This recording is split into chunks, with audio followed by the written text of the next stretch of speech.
Twelfth class की geography subject से related ये टॉपिक है सूती वस्त्र उद्योग। और यह सिलेबस बेस्ड टॉपिक लिया है आज इस वीडियो में, जो कि राजस्थान माध्यमिक शिक्षा बोर्ड द्वारा संचालित कक्षा 12 की भूगोल विषय की पाठ्य पुस्तक भारत लोग और अर्थव्यवस्था से रिलेटेड है, उससे लिया गया है। ये बुक एनसीईआरटी बेस्ड है, तो हम इसमें कम्प्लीटली सिलेबस आधारित जो बातें हैं उन्हीं को समावेशित कर रहे हैं। तो विदाउट वेस्टिंग टाइम हम शुरू करते हैं सूती वस्त्र उद्योग के बारे में। इसके इतिहास के बारे में जानते हैं। सूती वस्त्र उद्योग भारत के परंपरागत उद्योगों में से एक है। सदियों से ये उद्योग चला रहा था।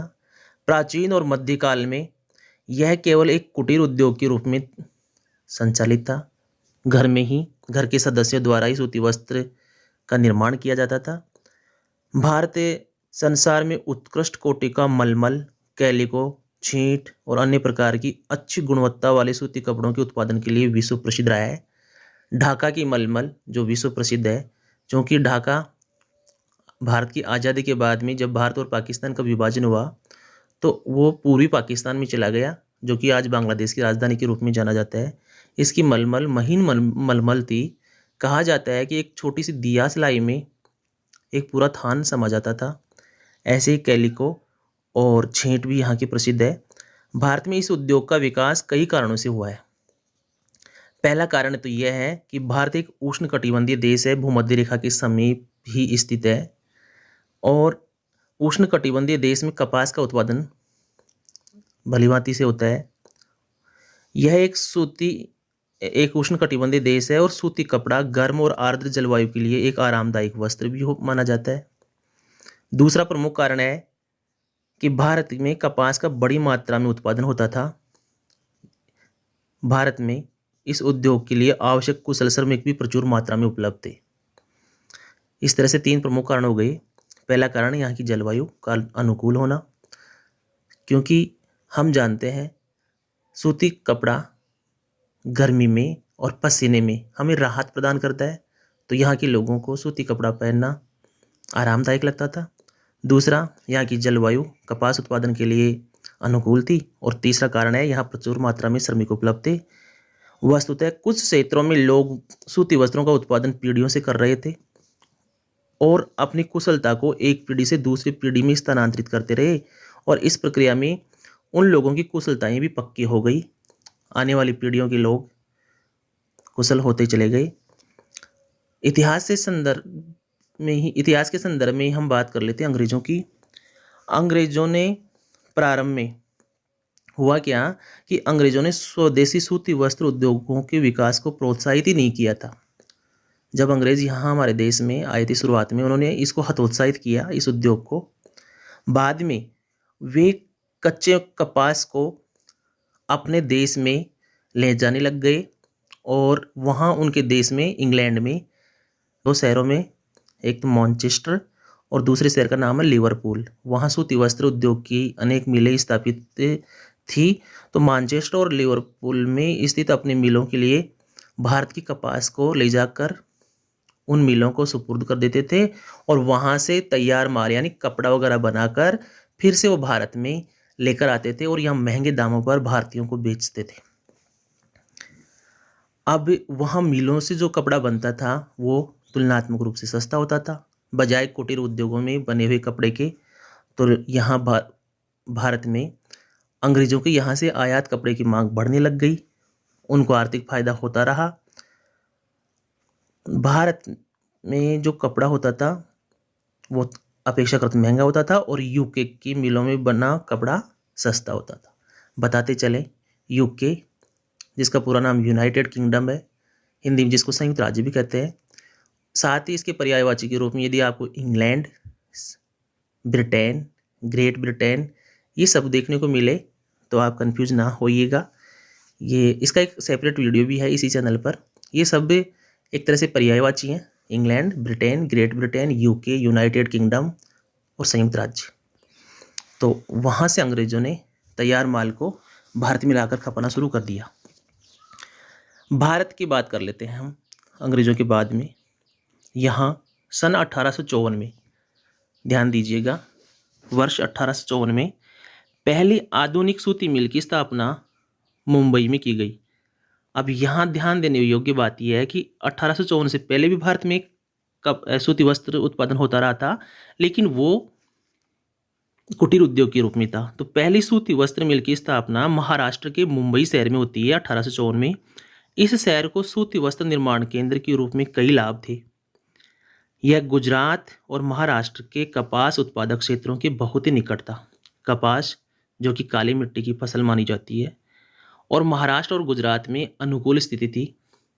कच्ची कपास इंग्लैंड को निर्यात करने के लिए मुंबई पत्तन तक लाई जाती थी। मुंबई बंदरगाह से इंग्लैंड में कपास भेज दी जाती थी, इसलिए कपास स्वयं मुंबई नगर में उपलब्ध थी।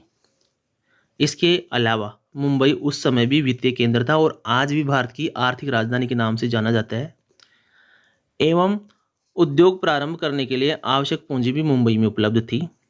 रोजगार अवसर प्रदान करने वाला बड़ा नगर होने के कारण यह श्रमिकों के लिए एक आकर्षक केंद्र था, इसलिए सस्ते और प्रचुर मात्रा में श्रमिक भी आसपास ही मिल जाते थे। सूती वस्त्र मिलों के लिए आवश्यक मशीनों का आयात इंग्लैंड से किया जा सकता था।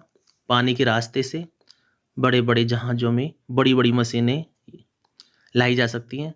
हालांकि सूती वस्त्र मिलों के लिए बहुत बड़ी मशीनों की आवश्यकता नहीं होती, लेकिन जो भी थी वो इंग्लैंड से आयातित की गई। बाद में मुंबई के अलावा 2 और मिलें स्थापित की गई, और ये दोनों थी गुजरात के अहमदाबाद में शाहपुर मिल और कैलिको मिल। जब देश आज़ाद हुआ 1947 में, तब तक भारत में मिलों की कुल संख्या 423 तक पहुंच गई थी।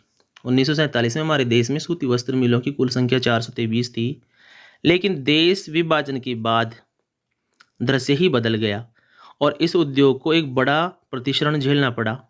तात्पर्य यह है कि जब भारत और पाकिस्तान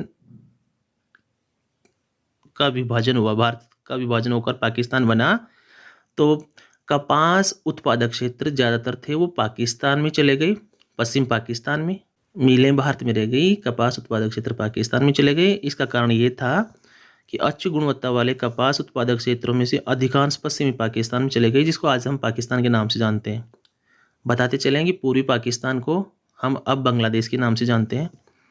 और भारत में 409 मिलें रह गई और केवल 29% कपास उत्पादक क्षेत्र ही रह गया। स्वतंत्रता प्राप्ति के बाद इस उद्योग में धीरे धीरे पुनर्लाभ की स्थिति आई और अंततः यह उद्योग फिर से विकसित हो गया। भारत में सूती वस्त्र उद्योग को 2 सेक्टर्स में बांटा जा सकता है। एक तो होता है संगठित सेक्टर और दूसरा होता है असंगठित सेक्टर। सूती वस्त्र उत्पादन के लिए कपास एक शुद्ध कच्चा माल है, जिसका वजन निर्माण प्रक्रिया में नहीं घटता है। अतः अन्य दूसरे कारक जैसे कार्गों को चलाने के लिए शक्ति, श्रमिक, पूंजी अथवा बाजार आदि उद्योग की स्थिति को निर्धारित करते हैं। उद्योग स्थिति का निर्धारण करने में महत्वपूर्ण कारक होता है कपास, और इसके अलावा शक्ति यानी जिससे मशीनें चलाई जाती हैं, विद्युत शक्ति, श्रमिक, पूंजी और बाजार इसके अन्य कारक हैं। वर्तमान में उद्योग को बाजार में या बाजार के निकट स्थापित करने की प्रवृत्ति पाई जाती है, और बाजार यह निश्चित करता है कि किस प्रकार के कपड़े का उत्पादन होना चाहिए। बाजार के बारे में बताते चलें, बाजार क्या होता है। बाजार उसे कहेंगे जहां तैयार कपड़े का, सूती वस्त्र का, तैयार कपड़े की खपत हो जाए, तैयार माल की खपत हो जाए, उसको खरीदने वाले लोग उपलब्ध हों, उस जगह को बाजार कहा जाता है। उस एरिया विशेष को बाजार कहा जाता है। तैयार माल के बाजार में अत्यधिक भिन्नता मिलती है, अतएव तैयार माल को बेचने के दृष्टिकोण से मिलों को बाजार के निकट स्थापित करना बहुत महत्वपूर्ण होता है। 19वीं शताब्दी के उत्तरार्ध में मुंबई में और उसके बाद अहमदाबाद में मिलों की स्थापना के बाद सूती वस्त्र उद्योग का तेजी से विस्तार हुआ। मिलों की संख्या आकस्मिक रूप से बढ़ गई। स्वदेशी आंदोलन ने उद्योग को प्रमुख रूप से प्रोत्साहित किया। जब महात्मा गांधी ने स्वदेशी आंदोलन चलाया था, उस समय विदेशी वस्त्रों की होली जलाई गई थी। उसके बाद में स्वदेशी वस्त्रों को प्रोत्साहन मिला, क्योंकि ब्रिटेन के बने सामानों का यहाँ हमारे देश में बहिष्कार कर दिया गया था। भारतीय सामानों को उपयोग में लाने का आह्वान किया गया था। प्रारंभ में महाराष्ट्र और गुजरात 2 ऐसे राज्य थे जहाँ सूती वस्त्र मिलों की स्थापना की गई थी। उसके बाद स्वदेशी आंदोलन के बाद 1921 के बाद जब रेल मार्गों का विकास हुआ तो दूसरे सूती वस्त्र केंद्रों का भी तेजी से विस्तार हुआ। दक्षिण भारत में कोयम्बटूर, मदुरई और बेंगलुरु में मिलों की स्थापना की गई। कोयम्बटूर और मदुरई तमिलनाडु राज्य में, जबकि बेंगलुरु कर्नाटक में। मध्य भारत में नागपुर, इंदौर के अतिरिक्त सोलापुर और वडोदरा सूती वस्त्र केंद्र बन गए। नागपुर महाराष्ट्र में है, इंदौर मध्य प्रदेश में है, सोलापुर महाराष्ट्र और वडोदरा गुजरात में है। इन स्थानों पर सूती वस्त्र मिलों की स्थापना हुई। उत्तर प्रदेश के कानपुर में स्थानिक निवेश के आधार पर सूती वस्त्र मिलों की स्थापना की गई। बंदरगाह की सुविधा के कारण, पत्तन की सुविधा के कारण पश्चिम बंगाल में कोलकाता में भी मिलें स्थापित की गई। पूर्वी भारत में जो ये पश्चिम बंगाल राज्य है, यहाँ कोलकाता में सूती वस्त्र मिल की स्थापना हुई। जल विद्युत शक्ति के विकास से कपास उत्पादक क्षेत्रों से दूर सूती वस्त्र मिलों की अवस्थिति में भी सहयोग मिला। तमिलनाडु में इस उद्योग के तेजी से विकास का कारण था मिलों के लिए प्रचुर मात्रा में जल विद्युत शक्ति की उपलब्धता। वहीं मध्य प्रदेश के उज्जैन, गुजरात के भरूच, उत्तर प्रदेश के आगरा और हाथरस और तमिलनाडु के कोयम्बटूर और तिरुनेलवेली आदि केंद्रों में कम श्रमिक लागत के कारण कपास उत्पादक क्षेत्रों से उनके दूर होते हुए भी उद्योगों की स्थापना की गई। उज्जैन, भरूच, आगरा, हाथरस, कोयम्बटूर और तिरुनेलवेली में इस उद्योग के विकास का प्रमुख कारण तक श्रमिकों की लागत कम होना, सस्ते श्रमिक उपलब्ध हो जाना। तो हमने देखा कि विद्युत शक्ति की वजह से भी और सस्ते श्रमिकों की वजह से भी इस उद्योग का अनेक स्थानों पर प्रसार हुआ। इस प्रकार भारत के लगभग प्रत्येक राज्य में जहां एक या एक से अधिक अनुकूल आवास्थितिक कारक विद्यमान थे, चाहे उस कपास की प्राप्ति हो, सस्ते श्रमिक हो, विद्युत शक्ति हो या और कोई इसी प्रकार का सहायक अनुकूल कारक हो, तो वहाँ सूती वस्त्र उद्योगों की स्थापना होने लग गई। सूती वस्त्र उद्योग स्थापित किए गए थे अनेक राज्यों में स्वतंत्रता प्राप्ति के बाद। इस प्रकार कच्चे माल के स्थान पर अब बाजार अथवा सस्ते स्थानिक श्रमिक या विद्युत शक्ति की उपलब्धता अधिक महत्वपूर्ण हो गई। वर्तमान समय में गुजरात के अहमदाबाद हुआ, इसके अलावा भिवांडी, सोलापुर महाराष्ट्र में है, कोल्हापुर भी महाराष्ट्र में है, नागपुर भी महाराष्ट्र में है। तो महाराष्ट्र के सोलापुर, कोल्हापुर, नागपुर, वहीं मध्य प्रदेश के इंदौर और उज्जैन, इन शहरों में सूती वस्त्र उद्योगों का विकास हुआ है। ये सभी परंपरागत केंद्र हैं और कपास उत्पादक क्षेत्रों के निकट स्थित हैं। महाराष्ट्र, गुजरात और तमिलनाडु अग्रणी कपास उत्पादक राज्य हैं भारत में। पश्चिम बंगाल, उत्तर प्रदेश, कर्नाटक और पंजाब दूसरे महत्वपूर्ण सूती वस्त्र उत्पादक राज्य हैं। तमिलनाडु राज्य में सबसे अधिक मिलें हैं और उनमें से अधिकांश कपड़ा न बनाकर सूत का उत्पादन करती हैं। तमिलनाडु की मिलों में ज़्यादातर सूत बनाया जाता है।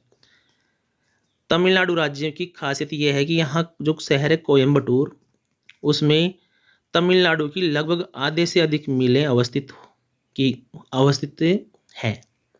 चेन्नई, मदुरई, तिरुनेलवेली, तूतीकोरन, थंजावुर, रामनाथपुरम और सेलम, ये शहर तमिलनाडु के हैं जो दूसरे महत्वपूर्ण केंद्र हैं। इस तरह से तमिलनाडु के सूती वस्त्र उत्पादक केंद्रों में कोयम्बटूर के अलावा चेन्नई, मदुरई, तिरुनेलवेली, तूतीकोरन, थंजावुर और रामनाथपुरम को याद रख सकते हैं और साथ में सेलम। कर्नाटक में सूती वस्त्र उद्योग का विकास राज्य के उत्तरी पूर्वी भागों के कपास उत्पादक क्षेत्रों में हुआ है और यहाँ के प्रमुख केंद्र हैं देवनगरी, हुबली, बेल्लारी, मैसूरू और बेंगलुरु। सूती वस्त्र उद्योग कपास उत्पादक तेलंगाना प्रदेश में भी स्थित है। तेलंगाना में अधिकांश कताई मिलें हैं जो सूत का उत्पादन करती हैं और तेलंगाना के प्रमुख सूत उत्पादन केंद्र हैं हैदराबाद, सिकंदराबाद और वारंगल। ये महत्वपूर्ण केंद्र हैं। अब हम उत्तरी भारत के उत्तर प्रदेश की बात करते हैं। उत्तर प्रदेश में सबसे बड़ा केंद्र है कानपुर, जहाँ सूती वस्त्र उत्पादन होता है। कानपुर के साथ ही अन्य उत्पादन केंद्रों में मोदी नगर, ये भी उत्तर प्रदेश में है, हाथरस, सहारनपुर, आगरा और लखनऊ, ये कुछ अन्य महत्वपूर्ण केंद्र हैं। पूर्व की ओर चलते हैं, भारत के पूर्व की ओर, और यहाँ हम देखते हैं पश्चिम बंगाल में पश्चिम बंगाल में सूती मिलें हुगली प्रदेश में स्थित हैं। हुगली नदी के जो हुगली नदी का क्षेत्र है वहाँ पर। और यहाँ प्रमुख उत्पादक केंद्रों के नाम है हावड़ा, श्रीरामपुर, कोलकाता और श्यामनगर। अंत में बताते चलें कि स्वतंत्रता प्राप्ति के पश्चात से सूती कपड़े के उत्पादन में लगभग 5 गुना वृद्धि हुई है। सूती कपड़े को सिंथेटिक कपड़ों से अब प्रतिस्पर्धा का सामना करना पड़ रहा है। सिंथेटिक कपड़े नायलॉन, टेरिलीन, पॉलिस्टर, इस तरह के कपड़ों को हम सिंथेटिक कपड़े कहते हैं। ये वीडियो क्लास 12th के स्टूडेंट्स की डिमांड पे बनाया गया है। आपको यदि कोई और टॉपिक ऐसा लगे जिस पर मैं आपकी हेल्प कर सकूं तो आप कमेंट्स बॉक्स में कमेंट करें। मैं आपकी हेल्प करने की कोशिश करूंगा। मिलते हैं किसी ऐसे वीडियो में, तब तक के लिए जय हिंद।